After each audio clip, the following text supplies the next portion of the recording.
Hey folks, Chris Martin here. We're doing our recap of the World Diplomacy Championships at WeaselMoot in Chicago, and we are ready for the fall of 1903.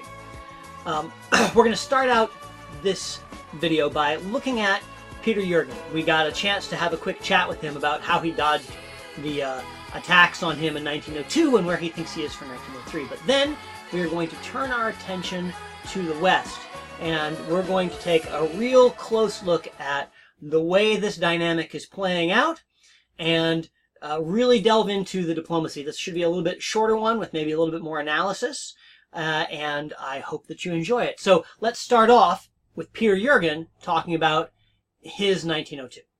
Peter, fall 1903 here. You dodged a hell of a bullet in fall of 1902. What do you think's going on here? It's just, you know what, all three of them attacked me, and I'm like, if you're all going to attack me, please take a bat off me. And it was like, I think what happened was, I was going to work with Dave to give him Romania. He then Goff was tapping Budapest, I thought, which meant Romania wasn't guaranteed, so then I assumed Dave was lying to me again. And so I changed my orders, which meant nothing happened that season. And then when Dave attacked Goffy was like, first person to lie to me, I'm going to punish him. I think Goffy still knows he's got plenty of play in the north, and so You think that Nathan's build of Army Marseille is what pulled Chris Brand off of you? I don't think that had anything to do with it. I think Chris wanted to attack me the whole time, and when Goff changed his mind on wanting to kill Dave, and Chris started going to Goff and say, "Hey, do you want to change our mind and keep on attacking this shit?" And Goff was like, "No, I made my decision. I'm sticking with Peter." And I heard him tell Chris that a couple times. Okay. So Peter really doesn't think that Chris Brand ever wanted to do anything but attack him. But Andrew Goff is saying, no, we're not going to do that anymore. Now we're going to attack Dave. So let's turn to Andrew Goff and his conversation with Doug Moore. As Doug, as you recall, lost Denmark because Goff supported Adam Silverman in. So here's Doug talking to Andrew, two former world champions, trying to get something happening here. And for Doug, it's about trying to change the dynamic. And for Andrew, it's about maintaining good relationships. Let's take a look. Well, you're writing 3 power sword? You can come up to 5. How can I convince you to let 5 yours as well? But you can't, which is apparently why you throw people at me. It seems to recommend. Yeah, except that the guy that is putatively your ally is eventually going to trigger. Of course. Because, of course. But he can't do anything with diplomacy. Just going to jump in here and say that after the first sort of humorous banter that they start off with, very common stuff, Doug launches his main point. Your ally, Adam Silverman in England, here, isn't in any position to do anything about Nathan in France. And by sort of corollary, I am in a position where I could do something about that. If you want to win this game as Russia, you need to have a partner who is able to do something about that. And so this is something that Andrew Goff is going to take seriously. Check it out. No, Barnes is looking like the sitting on 6 years for a long time. Until You in England sort of. Well, take over. Get going. I'm not going to swear out with England at this point.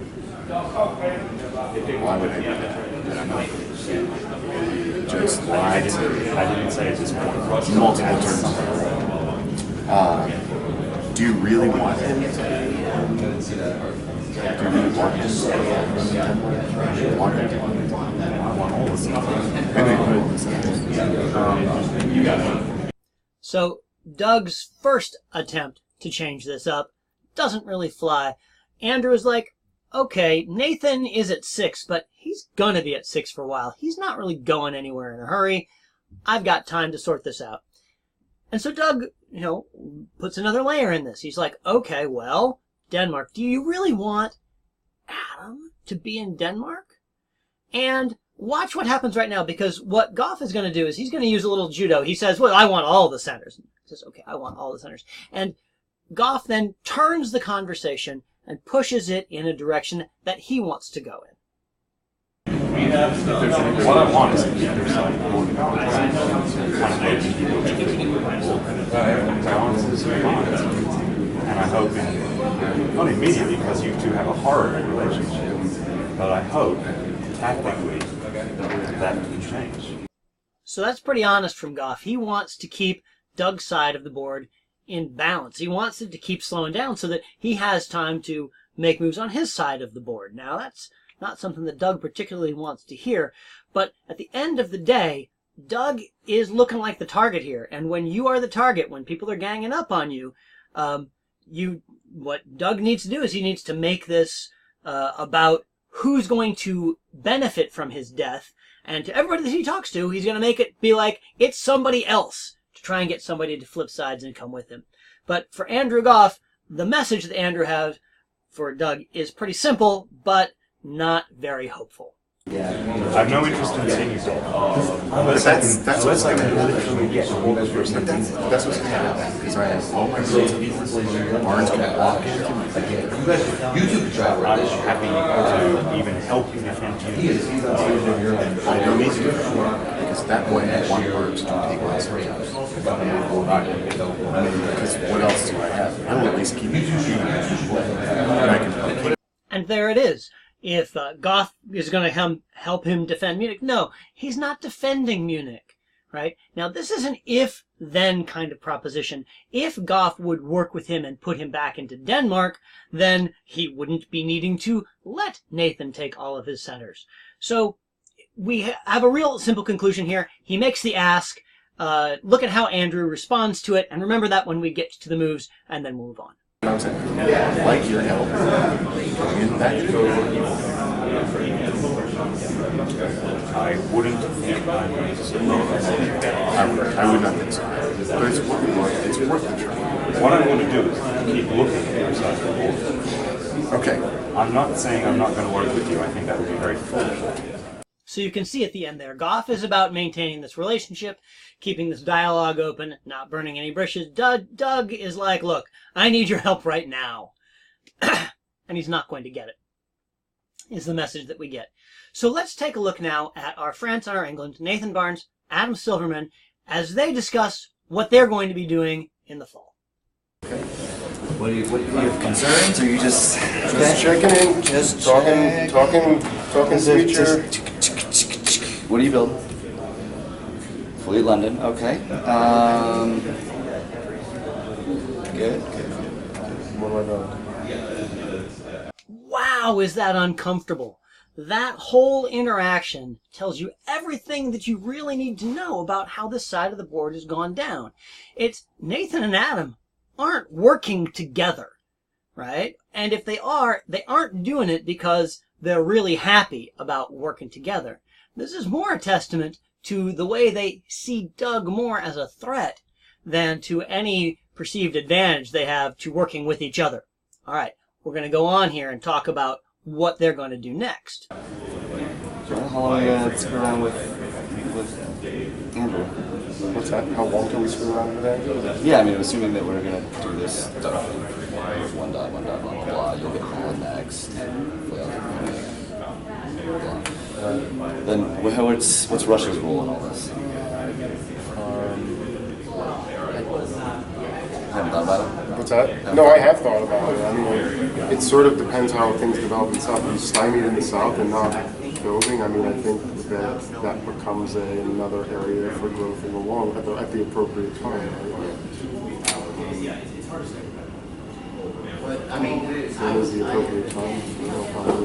What is your thought on it? I mean, he's driving a lot of stuff, on the board right now.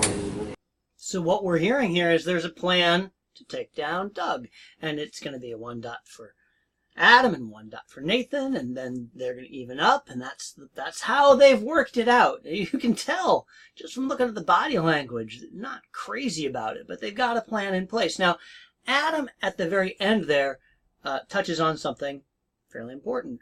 What are we going to do about Russia? Well, if Russia doesn't grow in the south, then that's an area for growth at the appropriate time, and Goff is driving a lot of the action on the board. Well, I think the conversation we just saw might have happened right after the conversation we're about to see, which has Doug Moore really given the full court press to Adam to turn this ship around before it's too late for Doug. And maybe, he argues, too late for Adam. Let's go into that. I had a concrete offer, right? It doesn't prevent anything from the future, right? Right now, I'm going to just try to hold on to what I have. Well, I just opened up. Barnes is going to walk in. Right. So if that happened to that. So Doug tries the, hey, Nathan's going to walk into Munich bit, and you see Adam says if that happens, it happens. And Doug knows immediately that's not going to be a fruitful line of conversation. He's got to find another lever. He's got to find another way in to Adam. So he pivots. Do you fancy yourself as a Goff? No, it's probably not a good. So go to Sweden. Denmark to Sweden. It doesn't seem like a good move to do that when I just. Then why are we wasting time talking about it every time? So Doug's pivot doesn't work either. Adam makes the very sensible call that, hey, flipping back and forth, I just got help from him, turning on him, seems like it would be a bad idea. And it would be. So Doug kind of throws up his hands, but Doug has to stay in this conversation. He doesn't have any other choice. Nathan isn't going to come to his rescue. Right? He sat in the spring. If he was going to attack Adam, he'd have had to have done it by moving position in the spring. Goff has flat out told him, I don't want you to die, but I certainly don't want you to prosper. So if anything is going to happen here, Doug is going to have to make it work with Adam. And that's too bad because he and Adam, as Goff observed, have a terrible relationship. If Doug had maybe managed to create a better relationship with Adam from go, this conversation would be easier. But Doug is a world champion. He stays in there, and he finds a way to make a really compelling argument. Now listen to this. Except that he's the guy, big balance power, big picture. Right. He's driving events in the South. And now he's driving events in the North. That's fair. And what I'm saying is, what I said last time is, we do not want that to happen. We want to drive events in our side of the border. And by you doing what he wants you to do, and taking his offers, you are letting him drive our side. Nathan could have been in the driver's seat. Nathan gave that up. You and I are not in the driver's seat. I'm well aware of that. So let's take that back. That is what I'm saying. It's not about giving you an offer. Okay, I can do this for you. It is about let's dominate our side of the border and solve things, and not let other people decide what we're going to do. That's fair, Doc. That is what I said last time. That's what I'm saying this time. That's you can seize those questions and taking Sweden. Right, but then what, right? I mean, I guess that's the question. Barnes is in no position to do that, but I'm in a position to do it. You can easily follow that up to Sweden, or you can not follow it up to Sweden. You can put a second fear and go up to Barnes. Am I going to oppose that? No, I'm going to do that. Would I then screw with you? I would not. Then we're in a very good position in Norway and Sweden. We're not going to help Russia. That right there has to be one of the most persuasive instances of diplomacy that I have ever seen. You can feel it starting to take hold in Adam. You can see the justice of the argument, right? You can hear that Doug is not wrong, and that Adam wants to get out from under Nathan's thumb, and he recognizes that Goff has been driving a lot of the action, and he's worried about what's going to happen if Nathan and Goff end up squeezing him in the middle. But is it too little? Too late? Did Doug need to make this argument in the spring? If he had made this argument in the spring, if he'd said, okay, I will go from Denmark to the Baltic Sea, or I will go Kiel to the Baltic Sea, and I will support you into Sweden. You go to Sweden, and you convoy your army into Norway, and you walk into St. Petersburg at the same time, and then you'll build two, and I'll stay even, and I will work with you against Nathan. But Doug couldn't make that offer then. He couldn't find that answer to the problem in the amount of time that he had. So, there we go. Some really exciting diplomacy. Let's take a look at what really happened on the board and read the orders for the fall of 1903. Sweden supports Denmark, Romania supports Bulgaria, Ukraine supports Romania, Galicia supports Romania, Sevastopol to the Black Sea, Livonia holds. Eastern Med to the Aegean. Ionian supports Eastern Med to the Aegean. Do you want me to slow down? Do you want me to read some fake orders? Venice to Trieste. Tyrolia supports Venice to Trieste.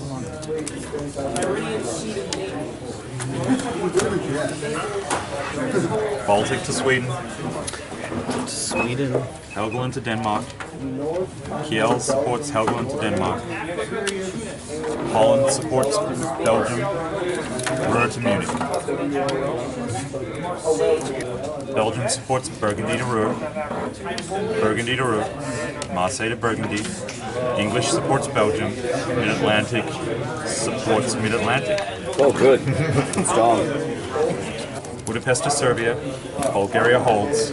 Trieste to Serbia. Vienna to Trieste. Greece supports Bulgaria. North supports Denmark. Norway supports North. Denmark supports North. Wales to London. Ankara to the Black Sea. Khan supports Aegean to Smyrna.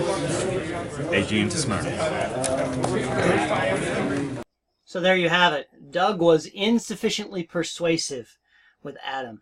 That conversation may pay some dividends for Doug down the road, but for the moment he is losing Denmark. Nathan doesn't tap the North Sea, which would have been required for him to take it, and you see that Nathan has rolled on up into Ruhr. He's set up for this. Dave Maletsky simply retreats back to his home centers. He's going to turtle up and see if he can survive and maybe make some sort of comeback. Andrew Goff, content to hold. He told me, it came up, he saw the video where I asked what he was doing in Livonia. He was keeping the option open of going to Prussia and Silesia in the fall, if that opportunity had presented itself. Okay, I hadn't seen that. But let's talk about what just happened in Austria, because Peter just had a turn very similar to Silverman's Spring 1902 and Goff's, Chris Brand's Fall 1902. He completely screws the pooch here. The orders that he has written for the units in his home center are just objectively awful. Look what he's doing. He's self-bouncing in Serbia. And what he needs to be doing is clearing one of his home centers for a build. Because Vienna follows to Trieste, he has assured that he will, even if Chris Brand didn't attack him, he will have no home center open. He decided to trust Goff. I think what happened here is that he meant to write Trieste supports Budapest to Serbia, and Vienna supports Trieste, which would have worked just fine. Or if he really weirdly wanted to not build, and why would you want that? Then Vienna to Tyrolia, at the very least. So, really bad for Peter there. And what's a little bit worse is what happens next. Check this out. So just the one retreat? Yep. The Italian orders. East to the Aegean. Ionian supports east to the Aegean. Venice to Trieste. Yes, on the top board at a world championship, we have an illegal retreat to a space where there was a self-bounce right here. So we're going to have to change one of these orders here on the board here so that we can resolve these moves and find out what actually happened, because, of course, this adjudication engine won't allow us to process the turn with the self-bounce in Serbia. There you get it. England has a build. Italy, instead of Austria, has a build. And Turkey is even because his unit in Bulgaria was annihilated. And that was the turn right there, I think, where Peter lost any chance he had of winning this world championship. If he clears one of those home centers for a build, he's still kind of surrounded, he's still got problems, but that core of armies for Austria is so hard to crack. Instead, as we go into 1904, he's going to have to be scrambling just to try and stay alive. Well, thank you very much. That's our recap. We've gotten through the first third of this game. I'm looking forward to seeing you all as we work through the rest of it. Bye-bye.